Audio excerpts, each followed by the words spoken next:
My new book, Pillars for Life, A Guide to Spiritual Ethics and Practice, is now out and available for you to read and purchase. You can check out our website, willowhealing.org, to find a link, or you can find it on Amazon. We look forward to getting your feedback, and if you love it, please leave a review and share with your friends. Now it's time for the show.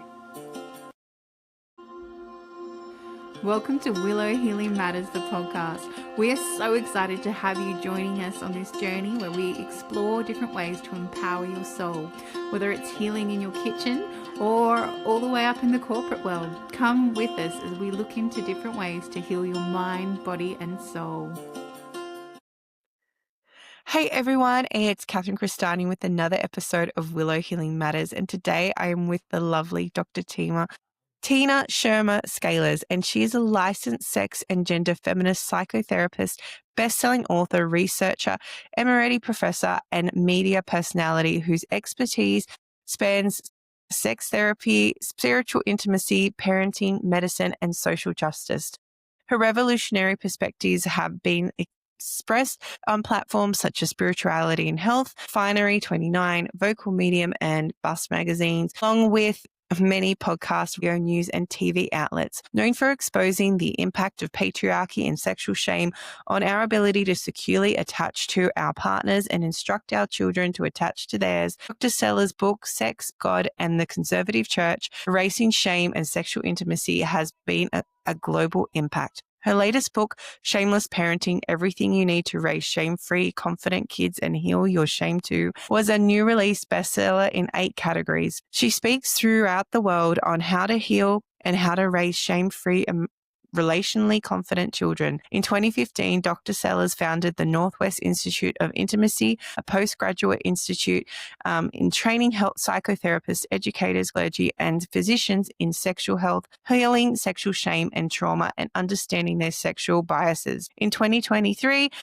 Tina founded the NanaRising.org, a private membership community for psychedelic assisted therapists and medical providers to get ongoing clinical consultation, collaboration, training, and support in creating scholarisms for that under-resourced and participation in an Indigenous reparation fund. Dr. Tina can be followed on Instagram, and we'll make sure to pop those in the notes. And a big welcome to the show, Dr. Tina. Thank you so much, Catherine. I'm so glad to be here with you. And I'm so glad that we were able to connect and get through our technical difficulties. They're always fun. And here we are today. Yep. Technology can be our friend, but not always. Exactly. So I feel to start, your books are such powerful topics, and it's something that comes up, that this underlying shame that kind of comes through from exploring your sexuality and exploring who you are on a deeper level, and also your newer book with like raising children who aren't I guess shamed into being who they are as well. I feel these are such important topics. What kind of was the catalyst event that led you to go, oh my gosh, there's a problem here. That's I such really a good need to question. speak out about it. It's really been an evolution of now well over 20 years. I taught in a graduate marriage and family therapy program, an accredited program in the United States, for almost 30 years. And about 5 or 6 years into teaching in that program, I was teaching marriage and family therapy, medical family therapy, but I was also teaching the graduate human sexuality course, which is a required course for licensure for therapists. And around the year 2000, I started to notice that students in their writing, when they would reflect on growing up in their families of origin or in their schools or maybe their community groups or church groups, they started to describe themselves with a lot of words that had to do with just like hating their bodies, feeling disgusted by what their thoughts were, what their actions had been as they were growing up, what they had done, what they had not done.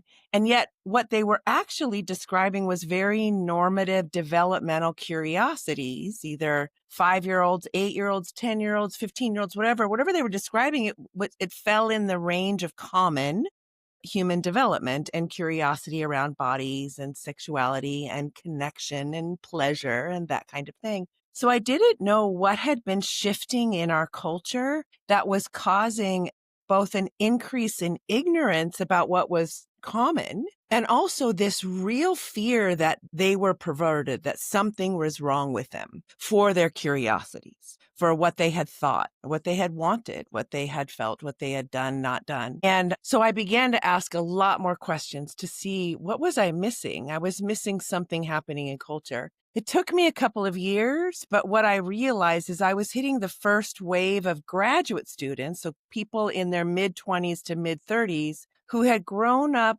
during the abstinence only time in the United States. And that began the abstinence only education, which was religious education. We know that now. It was conservative religious education. It was 80% medically inaccurate. We know that now as well. But the United States began pumping billions of dollars into that education beginning in the 80s, and it really peaked money-wise and across the US in the 90s. And so anybody who was educated in public education during that time from the 90s forward if they also were, and not always, but many people had also been involved in some community group or church group where they had gotten this message again with the overlay that God was disappointed in them, that they were going to ruin their future. They were going to ruin their chance of having a good relationship with somebody. And they really believed that they were damaged goods for the thoughts and feelings and actions that they had participated in their adolescence. But like I said, what they were describing fell in the range of the stories I'd been hearing my entire career.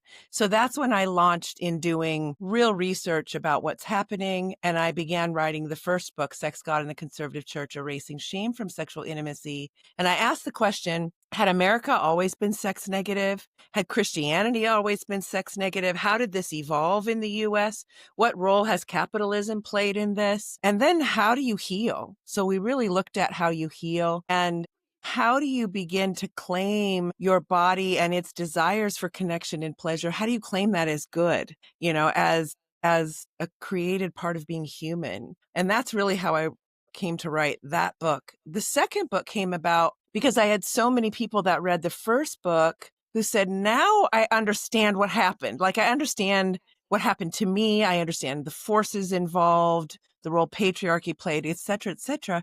But here I'm in this position that I don't want to do to my kids or the kids in my life what was done to me, but I don't know what to do. Can you help me? And I said, absolutely. I've been training therapists and physicians for years. I will write you a book that will read like a workbook.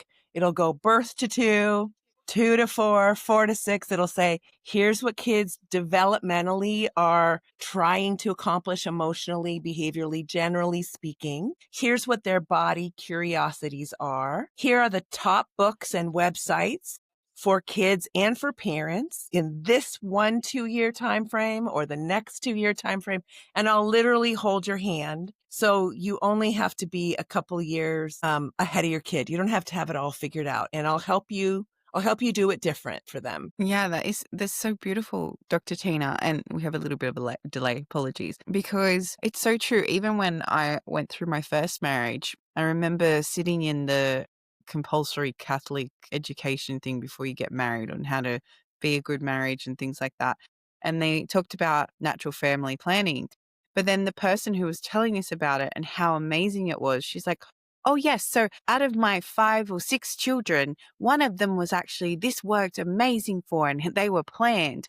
And I was like, they're not good odds. Like if I don't want to have a child, because they were still teaching the, like, you don't use contraception, like that gets in the way of God's work and all these things like that. And this is maybe, I know 15 years ago maybe or something like that. So it's not, it's still quite recent. But for me, I'm just sitting there, and then how the person was talking was very like looking down on everyone that doesn't do that. And then there was this poor girl in the room, young girl in the room who was pregnant with her partner. So obviously being made to get married because of the Catholic values and things like that.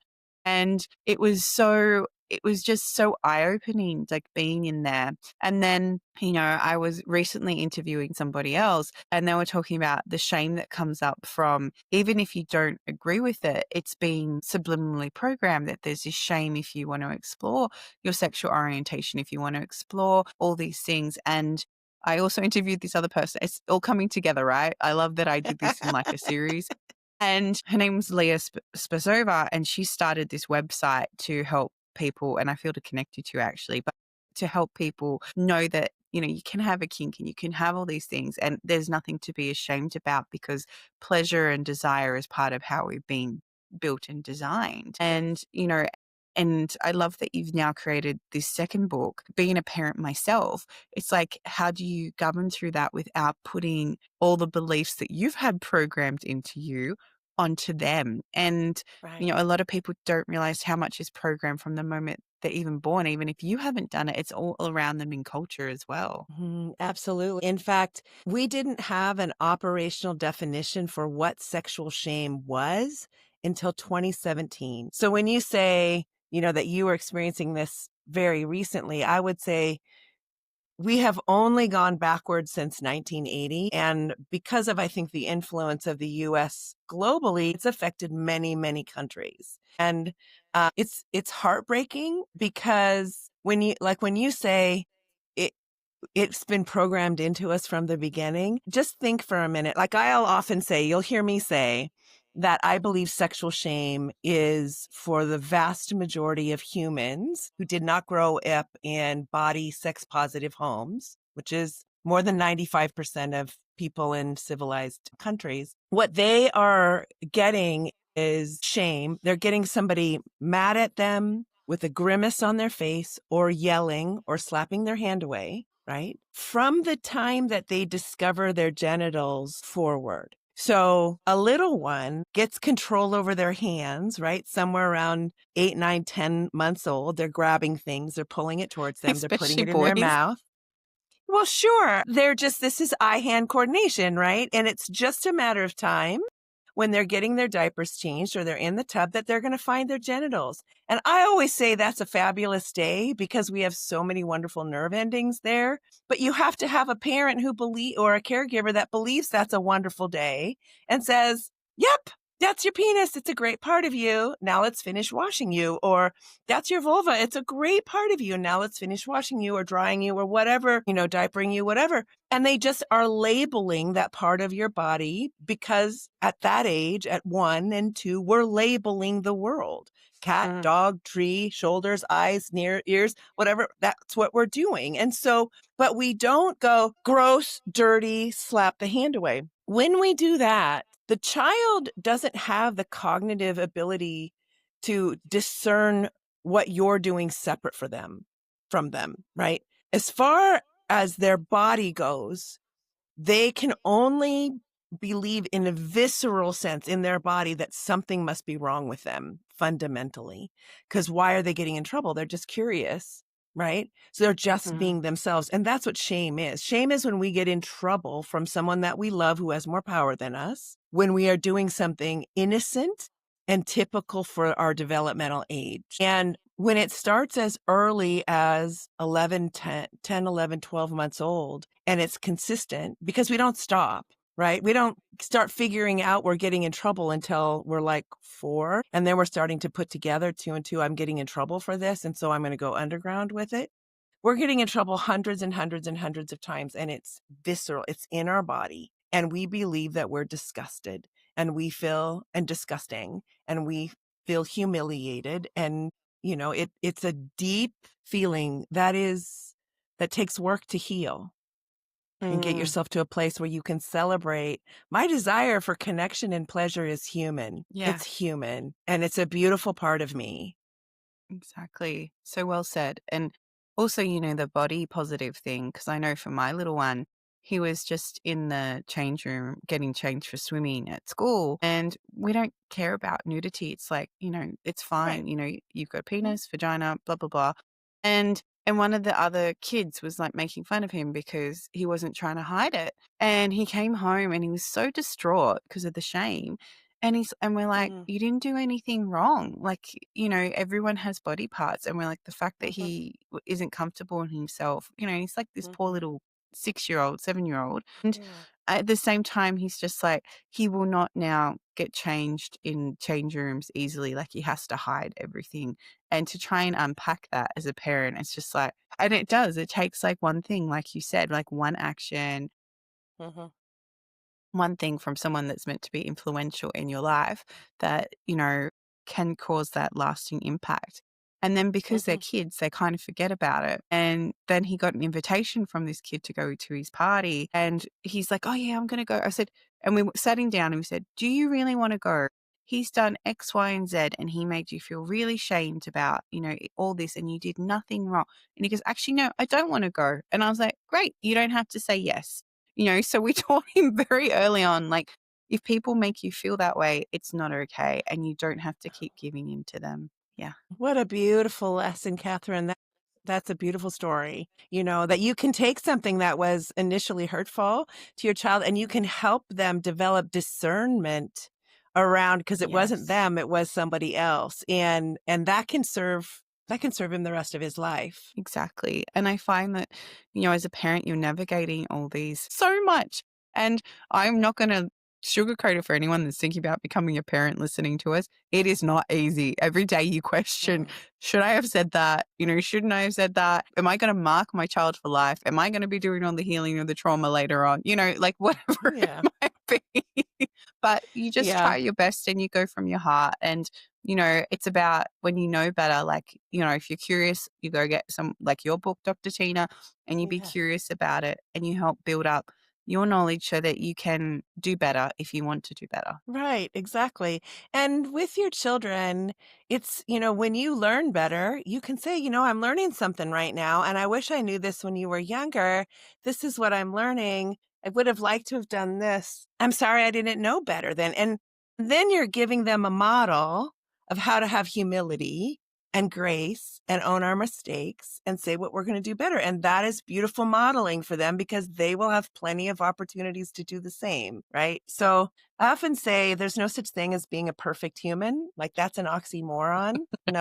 We are radically valuable and we are radically imperfect and we're all on a journey of learning. And it's okay to be transparent about that. Like I didn't have that figured out then and I'm learning this now. And that's good. That's fine. 100%. And I love what you said. You're not meant to be perfectly human because you know, we've been so conditioned not to fail or not to, you know, have a go. And if it doesn't work out, learn from that. And, you know, it's so important. Like I used to run a masterclass called Imperfectly Perfect because, you know, so often it's like, oh, I can't launch my website yet. It's not perfect. I can't put my offering out into the world. It's not perfect. Whereas I'm like, just do it because it's going to keep evolving anyway. And it's going to keep Yeah. changing because you're going to keep evolving. And I feel too that beautiful message you shared about sharing that, hey, I'm learning something with your child and feeding that back. It's show exactly like you said, it shows humility, but it also teaches them I can change. I don't have to be the same person my whole life. Yes, yeah. And changing is actually good. It's about evolving and bettering ourselves, like I said, we're all on a journey. We start one place and hopefully we are continuing to grow and change. That's evolution. That's good. I don't want to be the way I was at 16. Thank you very much. We want to be evolving. Could you imagine? Oh my goodness. I look back and I'm like, no, No. no. I was like the rebellious teenager who was just very interested in boys and told I couldn't be. So I went through Uh-huh. all this shame and everything. So I understand. Right, Oh right. dear. Yeah. So tell us a bit about your newer projects and what's happening there with your institute that you've created. Yeah. So I ran an institute for 10 years. That was the Northwest Institute on Intimacy, and it taught physicians and therapists and educators about sexuality and sexual health because you can go to med school, you can go to psychotherapy school or to be a psychologist or MSW, whatever, or you can be an educator. And I did that for years as well. Get very little or no education in sexual health or understanding your own sexual biases. Well, if you grow up in a country that shamed you from early on, and then gave you medically inaccurate information that just scared you. And then you went to grad school and then you became a healer of one kind or an educator of one kind or another. You're going to spew that out unless you get education. So I knew that people had to do extra education to get sexual health information. And so we opened an institute to train people to come in and get that so that they could integrate that into their medical practice or psychotherapy practice or into their education. I also produced handouts for teachers, for clergy, for medical doctors to give in well child visits that are like 0 to 2, 2 to 4, 4 to 6, because I know you guys don't have time, but here's some handouts that you can use that'll help your patients or your students or whatever. And then I recently sold that because I began to become aware of course, many people are aware that we have an increase in trauma across the globe happening in people's lives. Some of it's by the way we run our cultures. It's traumatizing. Some by the we have under-resourced people and parents who inadvertently traumatize their children or they get exposed to trauma kinds of things. We have a ridiculous amount of sexual assault occurring in the U.S. I say at least 1 in 80% of women and probably 70% of men will experience some kind of assault. And then, there's a lot of it. So I became interested in the research in psychedelics and how that was being used clinically to help people move through and heal from deep trauma that was affecting their ability to live and not pass down trauma. So I went back to school. I studied that for a couple of years. And then I opened an institute called InannaRising.org. And we exist to support the clinicians who've opted to go back and learn this because we don't have laws in place to really support good health care that allows for us to be using some of these psychedelics. Now, you're in Australia. Australia is kind of leading the world in passing some of these laws that are allowing clinicians to use some psychedelics. In America, we're going to hell in a handbasket really fast, as the whole world can see. And so we don't have healthcare right now that is caring for people in adequate ways. So there are many clinicians that have gone back to study how to do this carefully, ethically, in a patient-centered way, in a way that honors indigenous wisdoms and is very mindful. And then they're trying to figure out how to do it given the laws in their particular states. There are a lot of people like me who are very concerned for the amount of trauma that we have globally and its effect on our culture and its effect on people's lives. And frankly, when I see people heal and for the first time are getting to think about how do I want to live in a way that honors myself and the people I love, I think that's the liberation that we all need to be living in. And I want to support that. So that's what our organization does. It supports clinicians that are brave enough to go get that training. And then we have a 8-acre piece of property in the woods where we allow people to come and rest and restore so they can go out and do hard work, hard healing work and activism work, really. I love that so much. It's just a series of people that I have interviewed. I'm really croaky all of a sudden. Excuse me. Well, the series of people who I have interviewed who are working with psychedelics and about bringing them to the world in such a way, I feel it's really important what you brought up. It's like how to honor the indigenous part of the plant medicine because so many people, you can see how it can be misused as well. Oh, absolutely. And it's really interesting to me from the other side, looking at, okay, we've got this natural plant medicine that, yes, it can be misused, and then we've got created allopathic medicine and you've got, and it has all these side effects and things, whereas, there's not as much with the plant medicine when used under guidance and really it's just whatever experience your body chooses to have whilst taking that plant medicine, right? You can't control the experience. It is what it is. Your body will let you heal what it needs to heal. And you have this contrast and yet you're fighting so hard for plant medicine to be okay. Like I find it mind boggling. And I know why. I know why. Of course you do. Yeah, of course you do. I fully understand why. But at the same time, for people who are curious, like you said, it is becoming a bigger thing in Australia where people are talking about it, but it's still it's almost like a shamed thing. It's like kind of the new shame thing. Maybe I took something to help me get through that trauma, but I'm not going to talk about it. So it's really interesting where that's shifting. But again, it's that cultural and society stigmas that are coming through and filtering it. And I also love that you have this beautiful, because I work with trees so much, I'm just like looking at the trees behind you. But it's Uh-huh. like this beautiful acres because people underestimate how powerful nature can be That's in a right. healing trauma and healing your own journey as well. That's right. Exactly. In fact, we moved out here about a year and a half ago, and it was a very intentional move to create the space. And it's been amazing to me because as a child, I grew up playing in the woods, building tree houses, and I was a tomboy and loved all that. But it had been a long time since I'd been in the woods extensively, except for like camping and hiking. And it's amazing when you spend time and you get still and quiet and you just listen. There's a knowing that rises inside of you that I believe is the kind of knowing children have about what's right and what's needed and what love is and what justice is and what feels good and what's comforting. And it's like a deep breath, and it's hard to put your finger on, but it's a mysterious kind of holding that the woods will do, that the trees will do. And I live on the west coast of the US, and the Salish people is a large grouping of indigenous people in our area.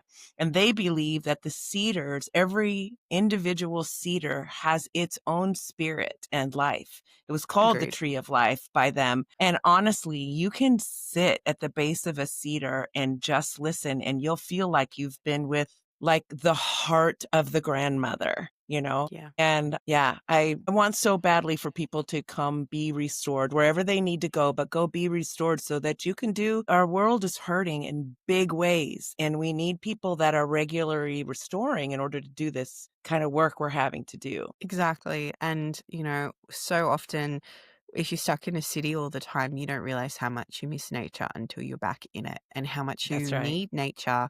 And I've had the privilege of interviewing some amazing guests who talk about we are nature. And people forget that we are nature. We are one with Yeah. nature. We come from nature. We are nature. And so much of what you said that each tree does have its own spirit. And I know because I Hmm. actually channel trees. I'm writing a book about this. So, I love it. the beauty of it and just to sit there and listen. But nature Yeah. doesn't judge. I feel that's why you get that No. stillness. It just Hmm. is, and it It all just is. interacts. Yeah, and it all interacts That's this right. beautiful ecosystem Hmm. and Yeah. figures out how to make it work. How can I Hmm. grow next to this tree even though we might not really like each other? We're still going to grow and make it work together and become Hmm. in synergy with each other. Yes, exactly. And that's where I feel that these plant medicines are creating a bridge between the parts of us that used to know that we were part of the larger sacred web of life and the part of it that's yearning for that, right? And you can have an experience, and like you were saying, your inner healer knows what you need. And the medicine works with your inner healer to bring that next piece forward, whatever that is. But it could be something as simple and profound as do what you can and trust us, the woods, the ancestors, that which is beyond you. Trust us. Trust us. We've got you. We've got your back. Do what you can. Do what you can to make a difference and then trust us. I had that message come to me in a recent journey that I did, and I was literally, sitting with the trees, and I thought that's exactly what I needed to hear. I needed to hear that I can let go of all the things beyond what I can do right now, right today. I can let that go. And I can trust that there are forces bigger than me that have always been a part of things and are a part of things, and that I can lean into that. And I think whatever it is we're needing to hear or needing to know, we can know at the base of a tree, or we can know inside medicine. Whatever we're meant to know, we can know in a dream, we can know in a walk. It can come to us, our mind can open. But that information is available. We just need to open to it, I think. 100%. I so agree. And, for people who are curious, like, oh, what do psychedelics do that's different? Well, it just allows you to bypass all the things blocking you from getting to the real you, really. Yeah, So, that's right.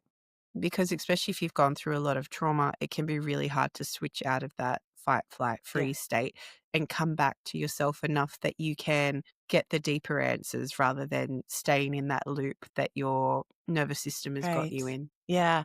The fMRI research has shown that beyond the age of about 5, we start patterning our thinking, right? And when you're looking at it on a graph, it's like patterned thinking, you know? And but when we're 1, 2, 3, 4, and 5, and we're just our left brain and language is coming on, at 18 months, 2 years, and we're starting to think, our brain is going every which way. And that's why kids say the darndest things, because they're not I thinking in love it. patterned ways. I Hmm. just I love it so much, you know.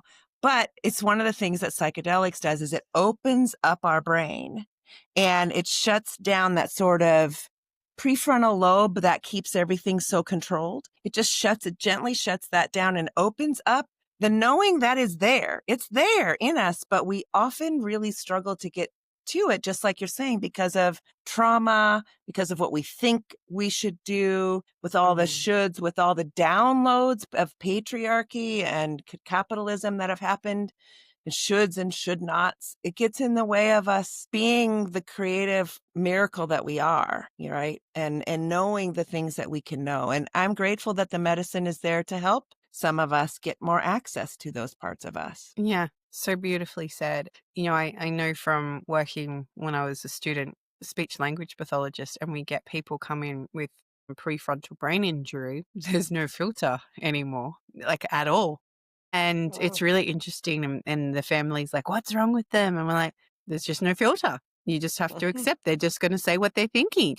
And they're like, and I was like, part of me is like, how refreshing would that be? People actually said all the time what they were Right. feeling or thinking rather than putting this filter. Again, sometimes you have to hold back because you're in reaction, right? And you're like, hang on, that's not really how I feel. My ego's just kicking in and I just want to react to that moment. Yeah. But at the same Right. time, it can be really refreshing that people are just, and like you said, I love working with that age group, like from 2 to 4. Like they're just so innocent and, so easy to show them the magic of the world without everything else getting in the way. Like you said, their brain is quite open. You go tell them, you go ask that tree before you take that leaf or pick that flower. And they're like, okay, no worries. Oh, the tree said no. I'm just like, it did. Oh, okay. What about this tree? Oh, that one's okay. All right, we'll go get that one. And I was like, wow, awesome. We're honoring Earth already. And you don't even have to verse an adult, right? And an adult's there going, Right. what do you mean I got to get a yes or no? I'm like, just listen, you'll hear it. Like it will just come to your heart. Like just trust. And they're like, no, I can't. Like trees don't talk, don't they? Right. Exactly. And I find Yes. it's such just this beautiful contrast. And, the more curious you are, and I feel like it's very parallel to a journey of spirituality, right? We call it, bringing Mm. down the veils. It's bringing down those layers of conditioning you've had through the trauma, through the beliefs, through all the culture things. And the more you shift it, the more you go, all of a sudden I can connect with the elements. I can connect with the trees. I can connect because you've gone back to that childlike wonder and curiosity, which is such a beautiful place to be in. Absolutely. Yep. You got it. And you're like, and I'm going to go hug a tree today. So Yeah. why not? They've Yeah. proven it works. People, if you're worried about the science, it's out there now. It's great. It is. And since you're in a cold climate right now, I'll hug one for you today too. Thank you very much. I'll probably still go talk to them. I don't mind. There you go.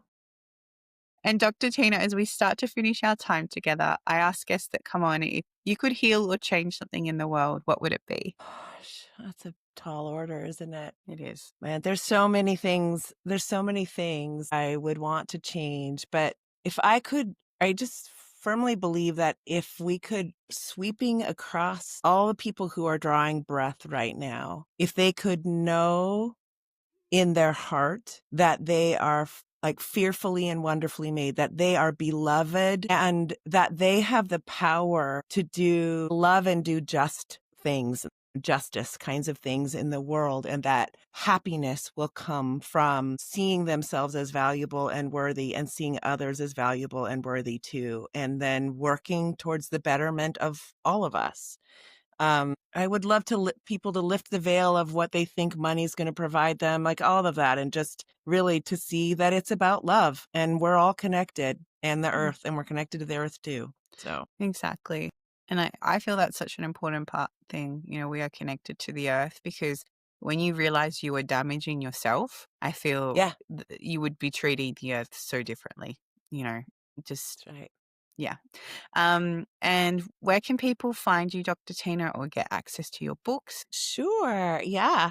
Well, You can find me on Instagram at Dr. Tina, so DRTINA, Shameless. We have the beginning of an Instagram for Inanna Rising, and it is Inanna, INANNA, underscore Rising, RISING, underscore PAT, and that stands for Psychedelic Assisted Therapy. So you can find my books on Amazon. You can also go to any bookseller or library and ask them to get it for you if they don't have it. And also, I'll just say for any of your listeners, if anybody can't afford one of those books and they really want to read it, all they need to do is DM me on Instagram and I will send them a promo code so they at least can listen to it. I don't want people to not have those books because they are very liberating for people who've been raised in authoritarian homes or conservative religious homes or been really shamed about their bodies.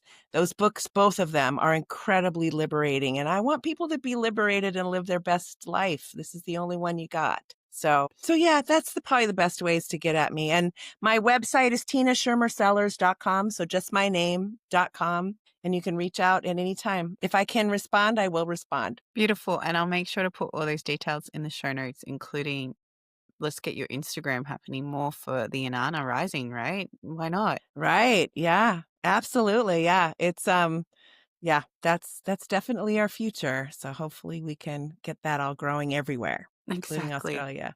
Exactly. Well, thank you so much for your time, Dr. Tina, and sharing your journey and for being such a champion of allowing people to come back to themselves. Thank you so much. Yes. Thank you so much for having me, Catherine. It was a joy to be with you. Thank you for listening to Willow Healing Matters, the podcast. We have so much love and gratitude that you have taken the time out of your day to empower you on your healing journey. The views shared by the person being interviewed might not necessarily reflect that of the host and should be used at your own discernment. Trust what resonates for you and follow your heart and soul guidance. If you have any underlying medical conditions or mental health issues, please consult with your healthcare provider before pursuing any of the recommendations. Likewise, you can always contact the person being interviewed to find out more information. This can be found in the show notes. Remember to activate, align, heal, empower, and find love in everything that you do.